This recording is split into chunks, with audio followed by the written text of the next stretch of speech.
एक बाबा जी घूमते फिरते एक शहर में पहुंचे। रात हो गई थी। सर्दी के दिन थे। शहर का दरवाजा बंद हो गया था। बाबा जी को ठंड लगी। गरम कपड़ा पास में था नहीं। बाबा जी ने सोने के लिए जगह देखी। एक भड़भूंजे की भट्ठी थी। बाबा जी ने देखा कि यह जगह बढ़िया है। भट्ठी के भीतर थोड़ी थोड़ी गर्माहट थी। बाबा जी उसके भीतर जाकर सो गए। सुबह हुई। बाबा जी की नींद खुली। बगल में ही राजा का महल था।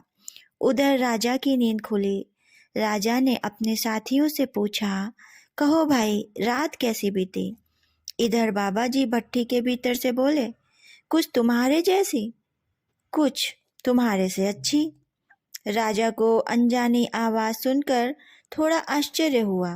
राजा ने फिर पूछा, रात कैसी बीती? बाबा जी ने फिर कहा, कुछ तुम्हारे जैसी और कुछ तुम्हारे से अच्छी।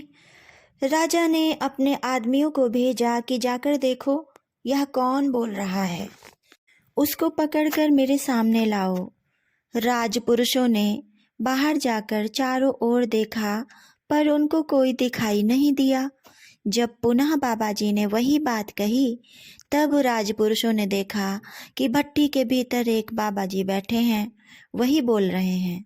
उन्होंने बाबा जी से कहा कि चलो, आपको राजा ने बुलाया है। बाबा जी ने कहा कि मैंने ऐसा कौन सा अपराध किया है जिसके कारण राजा ने मुझे बुलाया है? राजपुरुषों ने कहा कि आपके किसी अपराध के कारण राजा ने नहीं बुलाया है। वे तो आपसे मिलकर कुछ बात करना चाहते हैं। बाबा जी भट्ठी से बाहर निकले। उनके मुख पर और शरीर पर जगह जगह भट्ठी की राख लगी हुई थी। कहीं कहीं कालिख लगी हुई थी। वे उसी अवस्था में राजपुरुषों के साथ चल पड़े। राजपुरुषों ने बाबा जी को राजा के सामने लाकर खड़ा कर दिया। राजा ने बाबा जी को प्रणाम किया और पूछा कि मेरे प्रश्न का उत्तर आपने दिया था? बाबा जी बोले, मैंने प्रश्न सुना तो उत्तर दे दिया। मुझे पता नहीं कि प्रश्न आपने किया था। राजा ने कहा, मैंने पूछा कि रात कैसी बीती, तो आपने उत्तर दिया, कुछ तुम्हारे जैसी, कुछ तुम्हारे से अच्छी। अब आप बताएं कि रात मेरे जैसी कैसे बीती? मैं तो महल में सोया था और आप भट्ठी में, फिर मेरे जैसे कैसे हुई? बाबा जी बोले, जब मैं और आप सो गए तब ना तो मुझे भट्ठी याद रही और ना आपको महल याद रहा, तो हम दोनों बराबर हो गए ना।